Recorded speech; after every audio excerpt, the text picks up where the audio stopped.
Os cuidados com você e sua família. Na H2O FM. Saúde e bem-estar. No Momento de Saúde de hoje, a gente vai falar sobre essa nova orientação da Sociedade Brasileira de Pediatria, que estabeleceu 37 graus e meio como novo valor ali, a temperatura de febre. Para falar sobre esse assunto, também outros assuntos aí relacionados à pediatria, a gente recebe aqui no estúdio hoje a médica pediatra Fernanda Schmitz. Muito bom dia, Fernanda, obrigado por estar aqui na Rádio H2O. Oi, bom dia. Eu que agradeço, o convite, a oportunidade de estar aqui. É a minha primeira vez falando numa rádio. Tomara que eu me saia bem. E você está em casa, né? Você é aqui de Jaguaru, né? Sim, eu sou jaguarunense raiz. Amo essa cidade. Essa daqui mesmo. Que bacana. E aí você atua aí na área da pediatria há quanto tempo? Então, eu sou formada como médica pela Unisul de Tubarão desde 2020 e me formei como pediatra pelo Hospital Infantil Joana de Guzmão desde fevereiro de 2024. Faz um pouquinho mais de um ano e meio aí que eu tô atuando só como pediatra mesmo. Certo. E sobre essa nova orientação, então, da Sociedade Brasileira de Pediatria, o que os pais devem ficar atentos? Agora 37,5 é febre. Antes era 37,8? Isso. Antes o consenso era 37,8. Agora, a maioria dos estudos, eles estão recomendando que seja 37,5. Mas, de modo geral, a febre ela não é um sinal pra gente já logo sair medicando, né? Ela não é um risco eminente, assim. O maior problema da febre é que ela gera muito desconforto para a criança, né? A criança fica muito prostrada, a frequência respiratória aumenta, a frequência cardíaca aumenta, ela fica mais sonolenta. Então, na verdade, a gente tem que medicar a febre por conta do desconforto que ela gera na criança. Mas ela em si, ela não é um risco. Ontem, inclusive, eu atendi uma mãe que ela estava muito preocupada, ela foi no atendimento de emergências justamente porque não tinha conseguido medicar o filho em casa por conta da febre e a preocupação dela maior era uma crise convulsiva, né? Que existe muito essa preocupação de febre gerar convulsão, se não tratar a febre vai convulsionar, mas não, essa relação direta não existe. Na verdade, quem tem tendência genética a convulsionar, ela já começa a ter o risco no aumento súbito da temperatura quando ela está ali no início. Então, a temperatura alta, ela não tem esse risco correlacionado com crise convulsiva. Então, na verdade, os pais podem ficar assim atentos quando chegar a 37,5, considerar que está tendo uma febre e observar, né, se vai evoluir com algum sinal de alarme, como desconforto respiratório, fora da febre, porque durante a febre a criança realmente fica cansadinha, se a criança vai ter sonolência fora da febre, se vai ter uma febre que dure mais que 48 horas, vômitos, diarreia com sangue, se tiver alguma coisa que de fato esteja preocupando, aí procurar um pronto atendimento. Mas, de modo geral, 80% dos quadros febris, eles são de origem viral, que eles vão ser autolimitados e que o tratamento vai ser hidratação, repouso, remedinho para dor, remedinho assim só para dar uma mascaradinha no sintoma para a criança conseguir se sentir mais aliviada, né? A febre, geralmente, ela é um alerta, digamos assim, né? Que aí indica que está com outro problema. Você falou que geralmente é viral, então. Isso, 80% dos quadros, eles são virais. A febre, ela é como se o corpo estivesse querendo se defender de alguma coisa, né? Mas a febre ser mais alta ou mais prolongada, muitas vezes não quer dizer que é uma febre de origem bacteriana. Muitas vezes nas emergências a gente também recebe mães falando, ai doutora, mas chegou a 40 graus, como se isso fosse algo realmente que talvez precisasse de um antibiótico, de algum tratamento, quem sabe até internado. Mas não, os estudos, inclusive nesse último protocolo que saiu da Sociedade Brasileira de Pediatria, ele fala que o grau da temperatura em si, ele não tem correlação com uma infecção mais grave.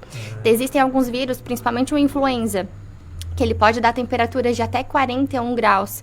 E existem vírus que podem dar febre, como o vírus da mononucleose, até 7 dias. Então, são quadros que a gente exatamente não tem um antibiótico para ajudar. E os pais ficam muito ansiosos, né? E a criança realmente fica muito enjoadinha, assim, muito amoadinha. Mas e o que faz quando a febre está indo alta, assim? Porque 37,5, 38, o pai geralmente não... É mais baixinho. É mais baixinho, vai tocando. Mas chegou a 39,5, que daí... Por exemplo, como tu disseste, a cultura antiga, né? Eu sou criado que, meu Deus, minha mãe já entra num já entra na emergência. Já vão para emergência. O que o pai faz? Qual é a indicação, assim, mesmo que seja essa viral, né? Não, é viral, medica ou é melhor levar no médico para ter certeza? Como é que procede aí? Então, de modo geral, se a criança começou com quadro febril, a gente vai considerar acima de 37,5 como o início dessa febre. Mas não precisa já logo começar a medicar. A gente pode esperar ali chegar uns 38. Se a criança realmente ficar mais chatinha, mais cansadinha, daí a gente pode medicar. Geralmente, a gente dá ou paracetamol ou dipirona. É muito comum que se dê Alivium, que é o ibuprofeno, ou até outro tipo de anti-inflamatório, como nimesulida, cetoprofeno. Só que se a gente for olhar os estudos mais recentes, os anti-inflamatórios, eles têm muito efeito colateral. Tanto nos adultos, mas principalmente nas crianças, porque um dos efeitos colaterais dele é alteração renal, alteração gástrica e pode dar bastante acúmulo de líquido no pulmão, gerando um quadro de derrame pleural nas crianças. Então, a gente evita ao máximo o uso do anti-inflamatório, principalmente o ibuprofeno, que é o mais comum recomendado, né? Só que, infelizmente, pouca gente sabe dessa recomendação e por ele ser o remédio mais palatável, o mais docinho, acaba sendo mais vendido, né? Mas, de modo geral, eu sempre recomendo ou paracetamol ou dipirona, em caso de febre que esteja gerando esse desconforto. E muitas vezes o desconforto não é nem da criança. Tem criança que está com 38,5 brincando. Às vezes o desconforto é do pai, do pai e da mãe. Então, pode medicar, não tem problema. Mas se for aquela febre que a criança foi medicada, já está febril, mas continua sonolenta, continua tendo algum sinal de alarme, a respiração continua acelerada, o coração continua acelerado, continua diferente do que os pais estão habituados, porque a gente tem que confiar sim no feeling dos pais, porque são os pais que veem aquela criança todos os dias, né? Que sabe o que é o padrão normal dela. Então, se você vê que a criança fora da febre tá diferente, aí pode procurar um pronto atendimento já nos primeiros picos febris. Mas se a criança fora da febre tá conseguindo pelo menos aceitar líquidos, porque geralmente comidinha eles não aceitam, né? Assim como nós, quando a gente tá doente, a gente fica bem chato para comer. Eu não, doutora. Não é o teu não caso. achei a doença ainda que me tira o apetite, mas tudo bem. Mas acontece nas Na crianças, média, pelo menos isso. acontece. Então, eles não costumam aceitar bem a parte dos alimentos mais salgados, né? Mas se estiver aceitando líquido, não estiver vomitando, não tiver sinais de alarme, como eu comentei, dá pra guardar pelo menos 48 horas em casa, independente do grau da febre, tá? E aí, se durou mais que 48 horas, é bom passar por algum médico, né? Idealmente um pediatra, que daí ele vai ter um pouquinho mais de experiência com as crianças, porque aí, depois de pelo menos 48 horas de febre, pode alterar o conduto auditivo e se mostrar alguma otite, pode mostrar se na gargantinha já iniciou com alguma placa, pode mostrar se no raio-x do pulmão vai ter alguma alteração. A gente consegue perceber as coisas um pouquinho mais claras, né? Porque nos primeiros picos febris, não altera o exame físico da criança. É muito raro ser assim, muito no início. Aí é uma ida na emergência à toa para levar outra pereba de brinde. Vai com uma coisa e sai com outra. Arriscar um ambiente, né? Sim. Bom, deixa eu ver assim, pra gente que é leigo, para entender bem, para ficar bem claro, é que nos primeiros sinais de febre, o corpo não dificilmente vai demonstrar o que está causando a febre. Exatamente. Então, essa busca logo não adianta muito. Assim, é melhor administrar e esperar. Não. A não ser que tenha aqueles sinais de alarme, como eu comentei, né? Por exemplo, tem crianças que são asmáticas, que no primeiro pico febril fica sem a febre depois de dar a medicação, mas mantém um desconforto respiratório, não dá para guardar em casa. Se fez a medicação ali do broncodilatador para asma e não resolveu, tem que procurar um pronto atendimento. Então, tem que ver como que a criança fica fora da febre. Como a criança vai ficar fora da febre, o pai vai perceber se dá para segurar mais um pouquinho ou não.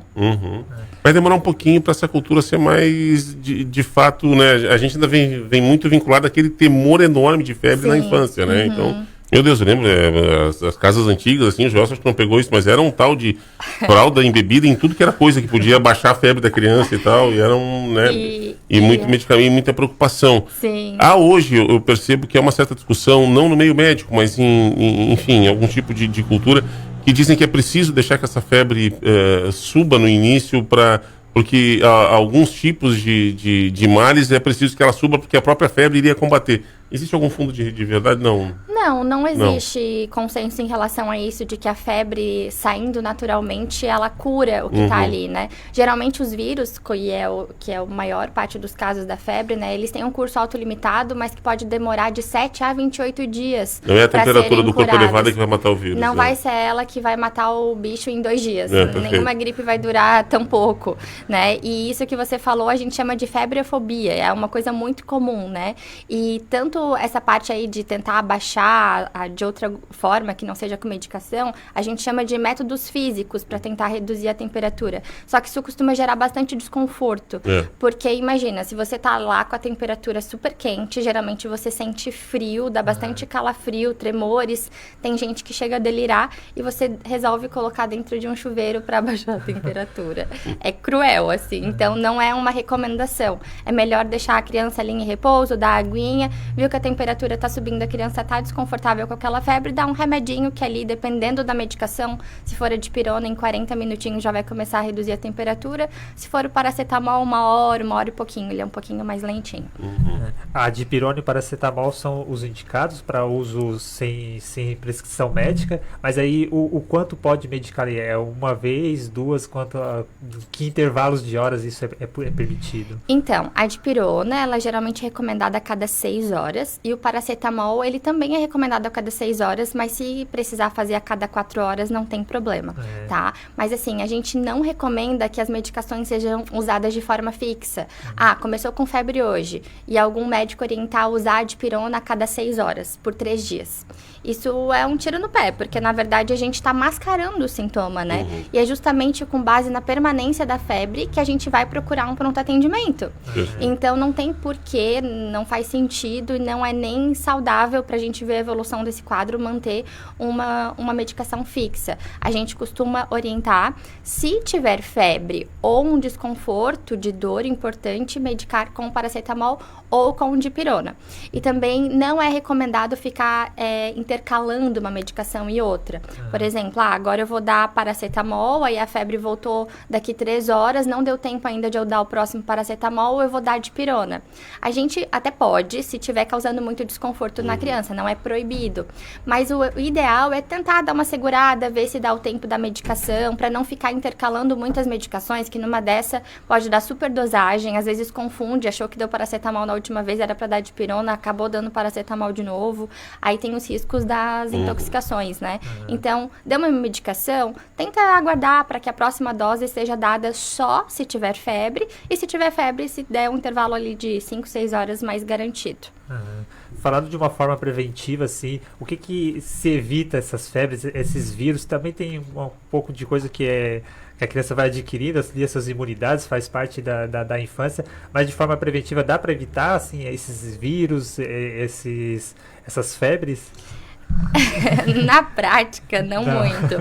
Porque assim, vamos pensar que a criança, ela nasceu ali quase com a imunidade transferida da parte materna, né? Então a imunidade dela é muito mais baixa do que a nossa. Se a criança tem convívio com outras crianças, seja numa creche, uma babá que cuida de mais crianças, ou tem um irmãozinho mais velho que frequenta a escola, ela tá em relação direta ali com exposição aos quadros virais. Até o 3º ano de vida, como a criança tem uma imunidade um pouquinho mais reduzida, ela pode ficar doente de 1, 2 vezes no mês, e isso totaliza quase que 16 vezes no ano. Então é aquela sensação de que passou pelo menos o inverno inteiro com alguma doença, né? Mas a gente tem formas de tentar deixar a imunidade da criança um pouquinho melhor, né? Se possível, evitar esse contato já, sim, tão precoce em creches, em babás que tenham mais crianças, né? Porque um transmite para o outro com muita facilidade. É importante a gente fazer o básico também. O básico bem feito, ele faz diferença. O que seria isso? Uma alimentação variada, né? Frutas, verduras, as proteínas, que é a carne, frango, o ovo, frutos do mar. É importante atividade física ao ar livre, contato com a natureza mesmo, né? As vacinas têm que estar em dia. Depois da pandemia, a gente teve um surto anti-vacina, né? Então, trouxeram muitas doenças que já eram erradicadas. E isso está trazendo bastante prejuízo até hoje pra gente. Então, assim, manter o calendário vacinal em dia, inclusive dos genitores, né? Dos pais, dos familiares, porque se os pais estão bem protegidos de forma vacinal, acaba que eles fazem a imunidade rebanho ali, né? Acaba protegendo os filhos também. Uma coisa que eu gosto bastante de recomendar também quando frequenta a escola Chegou da escola, vai direto pro banho, cria o hábito de lavar o narizinho com seringa e soro no próprio banho, para poder, pelo menos fisicamente, retirar a maioria dos vírus que a criança se contaminou. E para deixar brincar com os brinquedos de casa, que teoricamente estão descontaminados, põe uma roupinha limpinha, a criança já tá tomada banho, né? E existem formas, assim, de a gente ver, através do exame de sangue, se as vitaminas da criança estão em dia. Desde o primeiro ano da criança, a criança fez 1 aninho, a gente já recomenda a dosagem das vitaminas para ver como que tá essa parte, porque vitamina baixa deixa a imunidade mais sensível também. E a gente vai investigando, né? Vendo se tem alguma coisa a mais para fazer, alguma medicação a mais para fazer. Mas, de modo geral, a gente não é tão enfático nessa parte de medicalizar a infância, né? A gente acaba deixando a criança ter contato com a natureza e ela vai se expor mesmo, faz parte da imunidade. É assim que a gente vai conseguindo adquirir imunidade. Às vezes tá tendo que pegar uma perebinha ou outra para conseguir ficar mais forte. Aí bom que fica forte, é bom que fica forte. Muito bom. A questão dos 37,5, ele vai até uma certa idade? Qual é a orientação desse valor? Ou tipo, adulto também já tem que ficar agora até aos 37,5? 37,5 é considerado febre para qualquer faixa etária. A diferença é que a criança provavelmente ainda vai estar pulando e brincando e a gente parece que vai estar nos últimos dias de vida. A criança tem uma tolerância bem maior à febre do que nós. Mas é 37,5 para todo mundo. O recomendado é que seja visto com termômetro digital axilar, tá? Aquele termômetro infravermelho que a gente coloca na testa, ele é liberado só depois de 1 ano de vida por profissionais de saúde que sejam habilitados a isso, tá? Eu trabalho em hospital e eu prefiro que todo mundo seja visto com termômetro axilar, porque aqueles infravermelhos às vezes dão uma temperatura mais alta, mais baixa do que de fato é, e aí acaba confundindo todo o nosso diagnóstico. Então, em casa, o ideal é não ver, tô sentindo que tá febril pela bochecha, pela temperatura, ver o grau de febre, porque isso vai ser importante pra gente saber se ele realmente fez febre, porque só uma hipertermia, que é chegar ali no 37,3, 37,4, não é considerado uma febre, e às vezes para os pais já tá febril, e para o pai chega lá no pronto atendimento falando que tá 5 dias com febre, mas na verdade ele estava só com aumento corporal ali da temperatura, e não chegou a temperatura febril em nenhum momento, às vezes, né? Então é sempre indicado ter um termômetro axilar em casa para garantir que realmente chegou a temperatura febril. E para os novinhos, assim, abaixo de 1 ano, a hidratação, é água ou tá liberado aquele chazinho da avó, aquelas coisinhas assim? Porque além do mamar, né? Mamar é o básico. Mas além disso, tem criança que às vezes não mama muito bem, pode estar sempre preocupado. Dá para acrescentar alguma coisinha para ajudar na hidratação? Então, até 6 meses de vida, a hidratação básica, ela é através do leite materno ou da fórmula infantil, né? E se a criança está tendo algum grau de desidratação ou está aceitando menos do que a metade do habitual que ela aceitava, a gente acaba tendo que internar para poder fazer uma hidratação endovenosa mesmo, tá? Depois dos 6 meses, a criança já está autorizada, desde que ela não tenha sido prematura, né? Depois dos 6 meses, teoricamente, ela já pode aceitar outros líquidos, mas os líquidos que a gente geralmente libera nessa faixa etária é mais a aguinha mesmo, e se precisar, a gente pode fazer aquele sais de reidratação oral que a gente usa quando tá com vômito ou com diarreia. Mas o chá, o suco, outras fontes de líquido, até mesmo de leite de vaca, assim, iogurte, Danone, na teoria, ele é liberado só depois de 1 ano, tá? Na maioria dos protocolos pediátricos atuais. E algumas fontes mais recentes estão liberando o suco mais depois dos 2 anos mesmo, porque o suco, de modo geral, a gente acaba esmagando a fruta e quebrando as fibras dela, a parte mais saudável dela, e acaba dando mais o açúcar da fruta, que é a frutose. Então, de modo geral, essas coisas estão sendo cada vez mais postergadas, tá? Então, a água acaba sendo a principal fonte de hidratação depois dos 6 meses mesmo. Aí. E sobre as vacinas, é importante reforçar, né, doutora Fernanda, a importância do pessoal vacinar, porque eu acho que você até comentou, né, tá tendo aí um surto anti-vacina, mas é sempre importante as crianças terem esse calendário vacinal em dia, especialmente dessas vacinas que têm aí mais de 20, 30 anos já de eficácia comprovada. Exatamente, né, a gente tem muitas vacinas que são, o calendário vacinal do SUS, ele é muito completo, né, se já tiver com aquele calendário ali em dia, já é sucesso.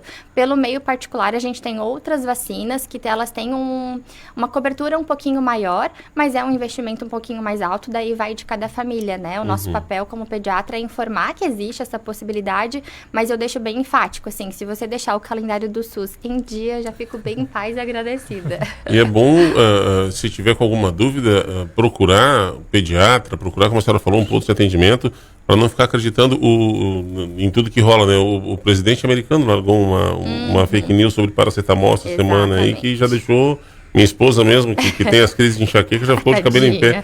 Porque não tem nada que comprove o que ele falou, né? Não tem nada que comprove. Sem falar que esse tipo de argumento, ele tem muito viés, né? Porque vamos pensar, por que a gente usa o paracetamol? Quando a gente está com quadro de infecção, que está gerando dor ou que está gerando febre, né? E a dor, ela é sinal de que alguma coisa está descompensada no organismo. A infecção é sinal também de que alguma coisa está descompensada. Essas coisas, sim, pode ter algum comprometimento no nascimento da criança e esse viés de que está usando paracetamol, ele deixa completamente descompensado isso, porque é uma das poucas, se não a única medicação para dor e febre que a gestante está podendo usar agora, né? Então, se a criança já mudou o tema. Se a gestante, ela tá tendo alguma necessidade de usar uma medicação para dor ou febre, que alguma coisa não tá legal e aí precisa ser bem vista, né? E não existe nenhum estudo realmente seguro com grande quantidade de crianças que mostre que isso tem relação. O que a gente sabe do autismo até hoje é que ele tem relação com fatores genéticos, né? 80% dos casos tem relação genética, tem relação com a idade dos pais, principalmente a idade do pai. Quanto mais tarde for a gestação, assim, em relação à idade paterna, isso pode... Porque até então, sempre era a mãe, né? Acima de 35 anos tem risco de síndrome de Down, tem risco de mais síndromes, mas agora se vê que o autismo tem muita relação com a idade paterna também. Relação com infecções virais da mãe durante a gestação, tá aí a questão da febre, da dor, né? Hipovitaminoses da mãe durante a gestação, as deficiências vitamínicas no geral, né? E uso de algumas medicações, como o valproato, mas, infelizmente, é uma coisa que a gente ainda tá muito em estudo, né? A gente ainda vai aprender muita coisa sobre isso, mas com certeza o comentário dele foi com base em vozes da cabeça dele. Não tem fundamento científico nenhum. Ou em vozes de indústria farmacêutica, porque esse movimento, uma verba muito bacana. Doutora, seja bem-vinda aqui na Rádio H2O. Obrigada. Obrigado. Quero lhe parabenizar, porque a senhora disse que é a primeira vez que vem na rádio. Obrigado por permitir que seja conosco. E parabéns.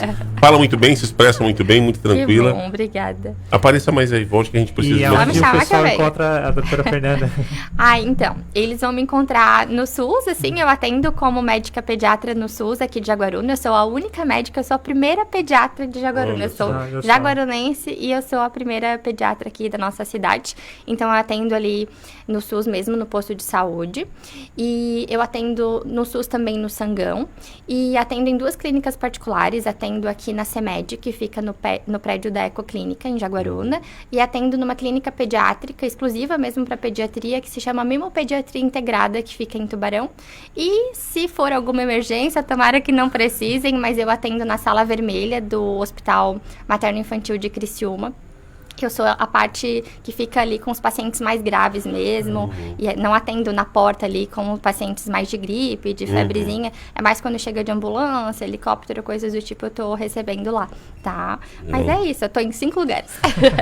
Não teria dado tempo, meu filho tá com 12 anos, a doutora começou a atender agora, mas até os 3, 4 anos do meu filho, tava brincando com o Ramon, que tá chegando aqui, nosso colega agora, que também tá com um bebezinho, e vira e mexe esses quadros gripais e hospital, a gente sabe que é uma coisa... Sim. Meu pequenininho, por 2 ou 3 invernos, era o Hospital Santa Catarina, lá materno, que era... sim, é muito bom. Nossa, depois que a gente veio pra cá, ele parou, né? A saúde melhorou. Graças a Deus. E lá teve uma coisa, atrasamos o tempo, mas agora deixa eu só pra... Lá, uma vez, uma médica plantonista, numa correria, disse que ele era asmático. Quando a gente chegou, ele tinha 2 anos de idade, quando a gente chegou na pediatra dele, ele disse, não, antes dos 5 não se dá esse diagnóstico, não, ele tá com um problema pulmonar. E realmente, o Pedro acabou que não teve, não teria problema, né, de tratar.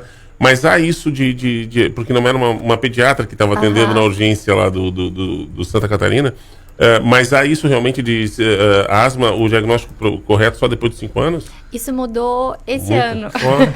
Sim, foi uma mudança bem recente, assim, estava certo, a gente realmente classificava como uma criança asmática aquela que tinha necessidade de broncodilatador depois dos 5 anos de vida, mas agora a atualização mais recente que saiu do GINA é que depois dos 2 anos, se usa ainda broncodilatador que é o salbutamol, né, o Aerolin, o Aerodine, recorrente, a gente já pode classificar como uma criança asmática, que é a famosa bronquite. Mas a medicina é assim, tu me pergunta uma coisa hoje, ano que vem eu já não te garanto, muda rápido. Bacana. Bem-vinda, doutora. Obrigado pela companhia aqui com a gente. Obrigada também, gente. Foi um prazer.